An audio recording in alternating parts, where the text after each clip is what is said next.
माघ महामहत्तम अध्याय 31। हरे कृष्णा, राधे राधे।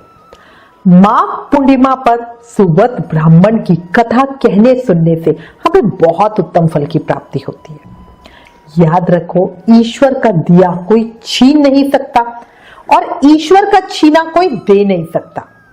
जो भाग्य में है वो भाग कर आएगा और जो भाग्य में नहीं है वो आकर भी चला जाएगा। सही कह रही हूं? तो इसीलिए भाग्य में जो है अपने आप मिल जाएगा और आप अपना मन अपने कर्मों पे लगाओ। आपके ऊपर कान्हा जी की साक्षात श्री कृपा है जो आपने नियम से माघ स्नान किया है या ये माघ महत्तम सुन रहे हो।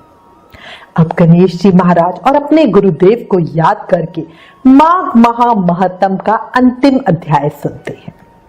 सर्व विघ्न विनाशाय सर्व कल्याण हेतवे पार्वती प्रिय पुत्र श्री गणेशाय नमो नमः। बोलो गणेश जी महाराज की जय। गुरु बिन ज्ञान न उपजे, गुरु बिन मिले न मोक्ष, गुरु बिन लखे न सत्य को, गुरु बिन मिटे न दोष। बोलो गुरुदेव महाराज की जय। कल हमने माघ महामहत्तम के अध्याय 30 में माघ स्नान के लिए मुख्य तीर्थों का वर्णन सुना था। अब आगे राजा दिलीप को माघ स्नान में मुख्य तीर्थों और किए जाने वाले कर्मों के विषय में बतलाने के बाद वशिष्ठ जी बोले, राजन सुनो, मैं तुमसे सुव्रत के चरित्र का वर्णन करता हूं। ये शुभ प्रसंग श्रोताओं के समस्त पापों को तत्काल हर लेने वाला है, इसलिए ध्यान से सुनो। नर्मदा नदी के रमणीय तट पर एक बहुत बड़ा क्षेत्र ब्राह्मणों को दान में मिला हुआ गांव था। उसमें वेदों के ज्ञाता और धर्मात्मा ब्राह्मण निवास किया करते थे। वो धन धान्य से भरे थे और वेदों के गंभीर घोषों से संपूर्ण दिशाएं मान को गुंजायमान किए रहते थे। उस गांव में एक श्रेष्ठ ब्राह्मण थे जो सुव्रत के नाम से विख्यात थे। उन्होंने संपूर्ण वेदों का अध्ययन किया था। वेदार्थ के वो अच्छे ज्ञाता थे। धर्म शास्त्रों के अर्थ का भी पूर्ण ज्ञान रखते थे। पुराणों की व्याख्या करने में वो बड़े कुशल थे। वेदांगों का अभ्यास करके उन्होंने तर्क शास्त्र, ज्योतिष शास्त्र, गज विद्या, अश्व विद्या, 64 कलाएं, मंत्र शास्त्र, संख्य शास्त्र तथा योग शास्त्र का भी अध्ययन किया था। वे अनेक देशों की लिपियों और नाना प्रकार की भाषाएं जानते थे। ये सब कुछ उन्होंने धन कमाने के लिए ही सीखा था तथा लोभ से मोहित होने के कारण अपने भिन्न भिन्न गुरुओं को गुरु दक्षिणा भी नहीं दी थी। उपायों के जानकार तो वो थे ही। उन्होंने उक्त उपायों से बहुत कुछ धन का उपार्जन भी किया। उनके मन में बड़ा लोभ था, इसलिए वो अन्याय से भी धन कमाया करते थे। जो वस्तुएं बेचने के योग्य नहीं थी उनको भी बेचते और जंगल की वस्तुओं का भी विक्रय किया करते थे।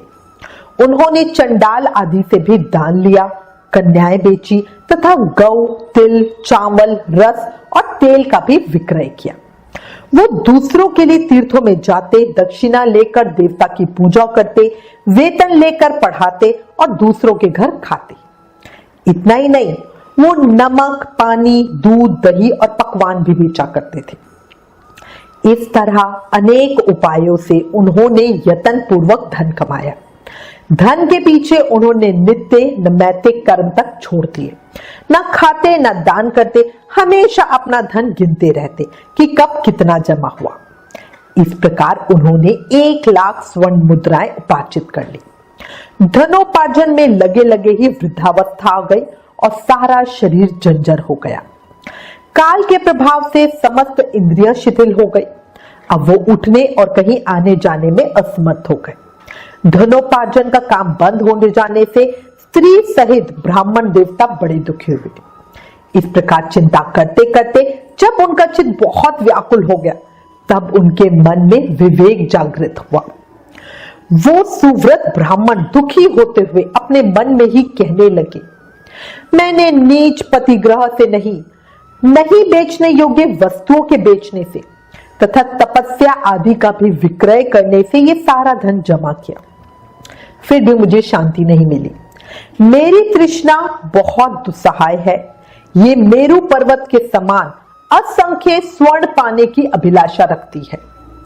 आह, मेरा मन महान कष्टदायक और संपूर्ण कलेशों का कारण है। सब कामनाओं को पाकर भी ये फिर दूसरी नई नई कामनाओं को पाना चाहता है। बूढ़े होने पर सिर के बाल पक जाते हैं, दांत टूट जाते हैं, आंख और कानों की शक्ति भी कमजोर हो जाती है, पर एक इच्छा ही ऐसी है जो हर समय युवा होती जाती है। जिसके मन में कष्टदायिनी आशा मौजूद है, वो विद्वान होकर भी अज्ञानी है, अशांत है, क्रोधी है और बुद्धिमान होकर भी अत्यंत मूर्ख है। आशा मनुष्यों को नष्ट करने वाली है, उसे अग्नि के समान जानना चाहिए। अतः जो विद्वान सनातन पद को प्राप्त करना चाहते हो, वो आशा का परित्याग कर दे। बल, तेज, यश, विद्या, सम्मान, शास्त्र ज्ञान तथा उत्तम कुल में जन्म, इन सब को आशा शीघ्र ही नष्ट कर देती है। मैंने भी इसी प्रकार बहुत से कलेश उठाकर यह धन कमाया। वृद्धावस्था ने मेरे शरीर को भी गला दिया और सारा बल भी हर लिया। अब से मैं श्रद्धापूर्वक परलोक सुधारने के लिए प्रयत्न करूंगा। अब ऐसा निश्चय करके वो ब्राह्मण देवता जब धर्म के मार्ग पर चढ़ने के लिए उत्सुक हुए, उसी दिन उनका बुरा समय आ गया और उसी दिन रात में कुछ चोर उनके घर में घुस आए। आधी रात का समय था। चोरों ने ब्राह्मण को खूब कस के बांध दिया और सारा धन लेके चंपत हो गए। चोरों के द्वारा धन छिन जाने पर वो ब्राह्मण देव बिलक बिलक कर रोने लगे और कहने लगे, हाय मेरा धन कमाना, धर्म, भोग अथवा मोक्ष किसी भी काम नहीं आया। ना तो मैंने उसे भोगा, ना ही दान दिया, फिर किस लिए धन का उपार्जन किया। हाय हाय, मैंने अपनी आत्मा को धोखे में डालकर ये क्या किया। सब जगह से दान लिया और मदिरा तक का विक्रय किया। पहले तो एक ही गौ का प्रतिग्रह नहीं लेना चाहिए। यदि एक को ले लिया हो तो दूसरी का प्रतिग्रह तो लेना कदापि उचित नहीं है। उस गौ को भी यदि बेच दिया जाए तो वो 7 पीढ़ियों को जला देती है। इस बात को जानते हुए भी मैंने लोभवश ऐसे पाप किए हैं।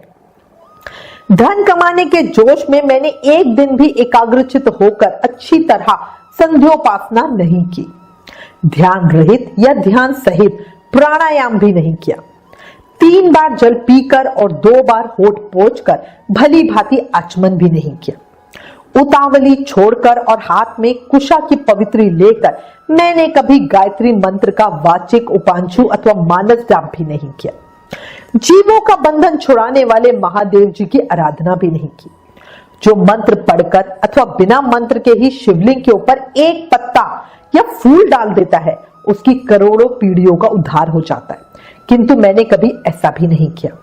संपूर्ण पापों का नाश करने वाले भगवान विष्णु को भी कभी संतुष्ट नहीं किया।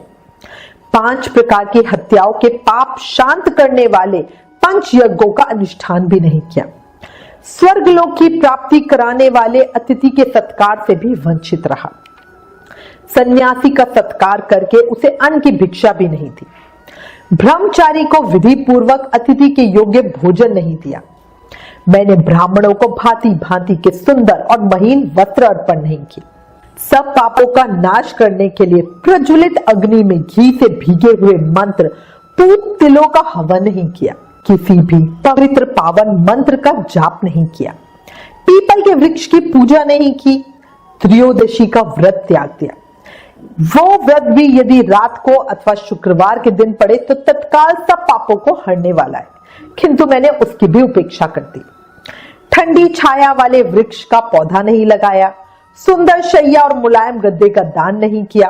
पंखा, छतरी, पान तथा मुख को सुगंधित करने वाली कोई वस्तु भी ब्राह्मण को दान नहीं दी। नित्य श्राद्ध, भूत बलि अथवा अतिथि की पूजा भी नहीं की। उपयुक्त उत्तम वस्तुओं का जो लोग दान करते हैं वे पुण्य के भागी मनुष्य यमलोक में यमराज को, यमदूतों को और यमलोक की यातनाओं को नहीं देखते, किंतु मैंने तो ये भी नहीं किया। गौओं को ग्रास नहीं दिया, उनके शरीर को कभी नहीं खुजलाया। कीचड़ में फंसी हुई गौ को, जो गौलोक में सुख देने वाली होती है, मैंने कभी नहीं निकाला। याचकों को उनकी मुंह मांगी वस्तुएं देके कभी संतुष्ट नहीं किया।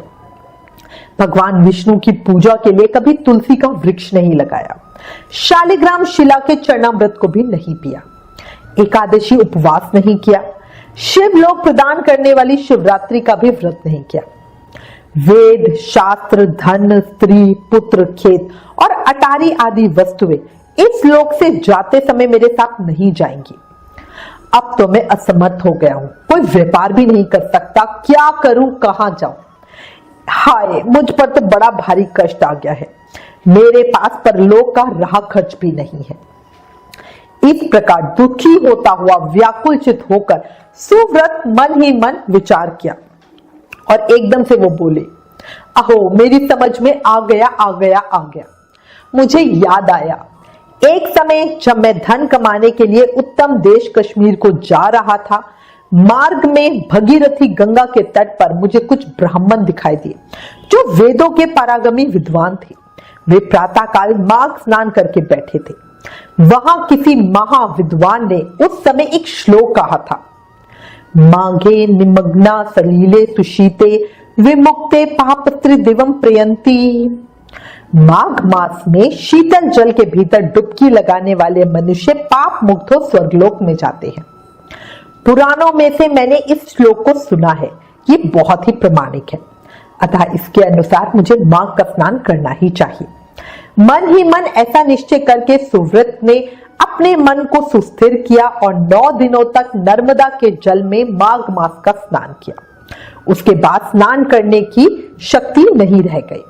वो 10वें दिन किसी तरह नर्मदा जी में गए और विधि पूर्वक स्नान करके तट पर आए। उस समय शीत से पीड़ित होकर उन्होंने अपने प्राण वहीं त्याग दिए और उसी समय मेरु गिरी के समान तेजस्वी विमान आया और माघ स्नान के प्रभाव से सुव्रत उस पर आरूढ़ हो स्वर्गलोक को चले गए। वहां एक मनवतर तक निवास करके वे पुनः इस पृथ्वी पर ब्राह्मण हुए। फिर प्रयाग में माघ स्नान करके उन्होंने ब्रह्मलोक प्राप्त किया। माघ महामहत्तम संपूर्ण। इस माघ महत्तम में हमने जाना, कलयुग में माया के जाल से बचना है तो श्री हरि की शरण ले लो। याद रखो, तुम नहीं थे तब भी दुनिया थी, तुम चले जाओगे तब भी दुनिया रहेगी। तुम्हारे रहने या ना रहने से दुनिया या लोगों पे कोई फर्क नहीं पड़ने वाला। इसलिए चिंताओं से मुक्त हो और प्रभु का चिंतन करो। श्री हरि के चरणों में शरण लो और प्रेम से, मन से, भाव से हर समय, हर पल, हर सांस के साथ जाप करते रहो। हरे कृष्णा कृष्ण कृष्ण हरे हरे, हरे राम राम राम हरे हरे। याद रख लो, कलयुग केवल नाम धारा, सिर्फ नाम जाप करके ही आपको कृष्ण प्रेम, भक्ति, मुक्ति, शक्ति सब मिल सकती है। यही हमारे माघ मास के महत्तम का समापन होता है। आप सब पर भगवान श्री कृष्ण की अति कृपा है जो आप नियम से इस माघ महत्तम को सुन सके।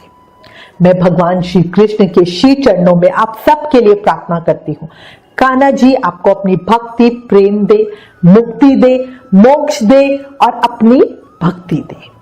इसी के साथ आपको इस जीवन के सुख भी दे और आपके मन की सभी इच्छाओं को पूरा करे। एक रिक्वेस्ट, प्लीज इन वीडियोस को शेयर करो ताकि और लोगों का भी भला हो सके। Please like, share and subscribe. Thank you. Hare Krishna.